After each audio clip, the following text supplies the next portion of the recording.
my own room and bathroom. I've always had fun when I've stayed at the same place. So, what else? My favourite chocolate is dark chocolate, really dark Lind. That's something you can say about yourself, something silly, favourite chocolate when you get the microphone. And, well, what's the favourite thing I've done? 24 years of living in Australia. Probably either this job. At 5 o'clock in the morning to go row when, you know, 7 o'clock I'm going to the gym, I'm going for a run, I'm like, If anyone's got any questions, still ask. I'll see what I can do to help you out. If you're feeling too hot or too cold, you can adjust the vents above you. I've got fresh air to feel comfortable. And I'll stick some tunes on for a while.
Good morning.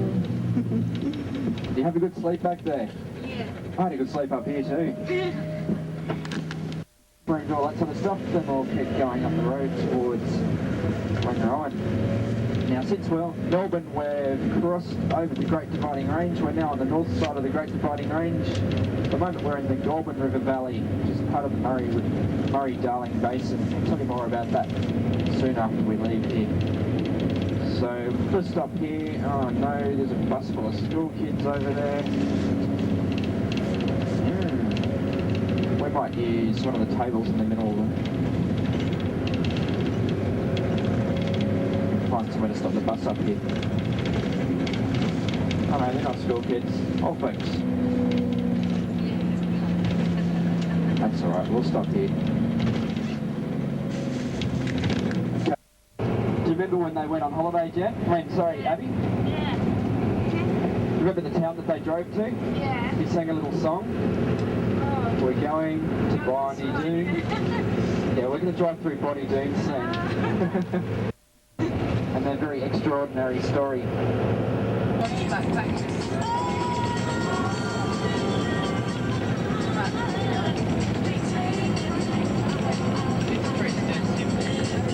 Whole heap of troopers, and a couple of the gang went out and pulled the rails off the railway line so that when the train got here it would become derailed, crash. We'll be coming back here in a minute to the museum. We'll just go around and show you where the siege took place. Okay, so they had the pub held hostage. When the police got up here, they were actually tipped off that the train would crash when they got here, so they stopped just down from where it was derailed, and they basically surrounded the pub. So the Ned Kelly gang, they were all inside holding the pub hostage, and basically the police started shooting at the pub, and innocent people were being killed. So you might have heard of the famous suits of armour that they built. They'd gone around stealing equipment from farms to make these suits of armour. So here's where the pub was. There's two of the Ned Kelly gang at the front, defending themselves and shooting against the police across on the right-hand side here. So that's where the pub was, and basically they didn't build the pub back because that was the famous remains, which are still there. So two of the gang came out the front, defending the pub, and themselves, and Ned Kelly basically escaped around the back, but the police had gone around there and he got shot, and that's about where he ended up. So So because the suits of armour basically only covered their torso, face, their arms and legs were still exposed. So after copping heaps of bullets to the legs and arms, they basically had bled to death, which 3 of them did. Ned Kelly was the only survivor. So that's where he ended up at that log. He was captured, taken to Melbourne. 6 months later, he was trialled and hung. So if there's anybody who went into the Melbourne jail while you're in Melbourne, you might have heard a bit more about it there too, because that's where he was hung. And that's where Ned's suit of armour still remains on display. Okay, if you want to jump out and take some photos around here, you can go and take a photo of Ned back there against the log and around the pub here. When you've got a couple of photos, come back, we'll drive around to the museum.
Four more. Ned Kelly Manor out here.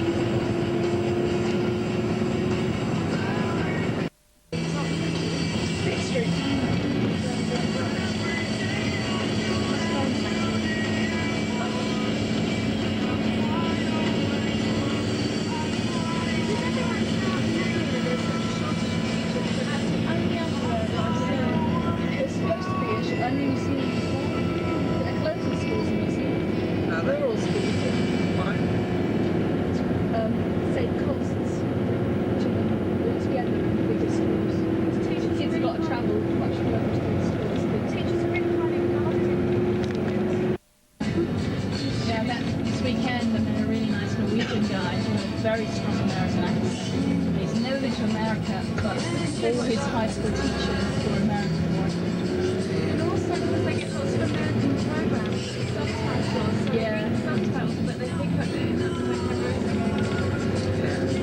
Or maybe just the accent lends itself to being to us or American. Okay, everybody, it's Brown Brothers Winery just here on our right. It's about halfway between Beechworth and Beechworth. I'll call you back when I get to Beechworth. Shop there could be Everton General. And the Toad Hotel. Oh, let's stay in that cafe. Because it's loads.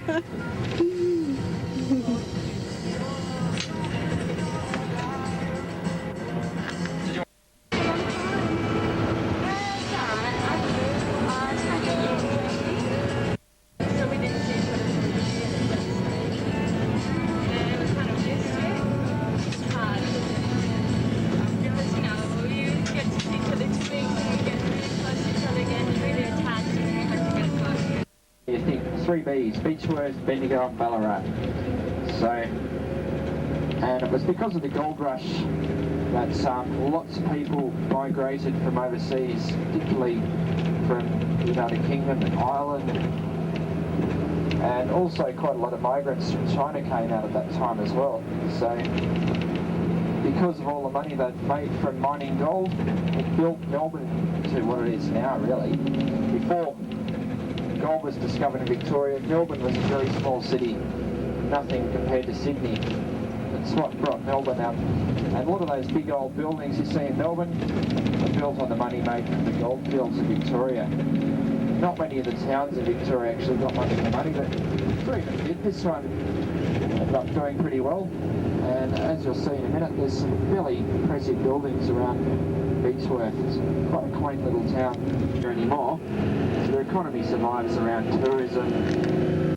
Back in early 1900s, late 1800s sometime.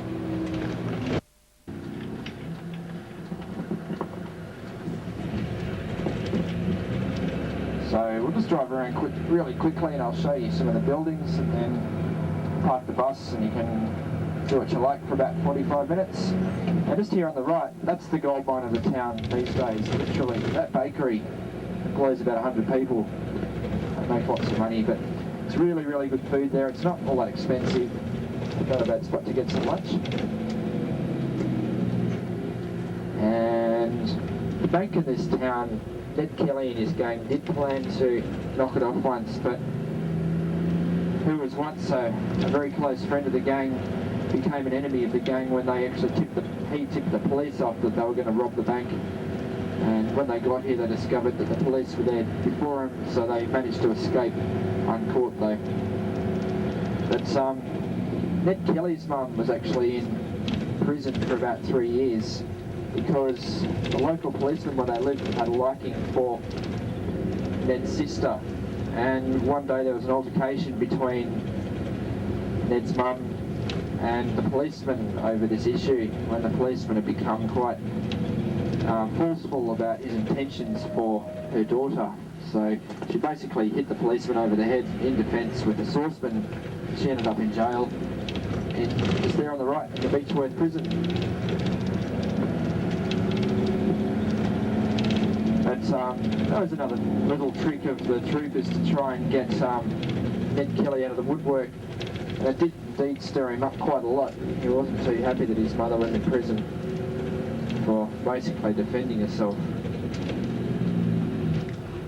Anyway, here we are. I'll leave the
We're now driving a town called Yakandanda. It's a little bit like Beechworth. It's an old gold mining town.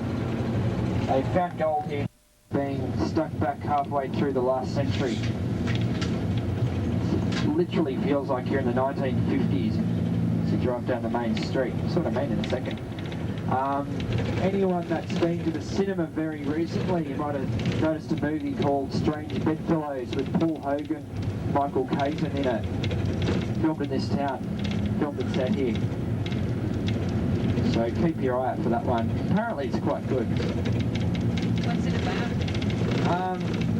Something about a gay couple or something.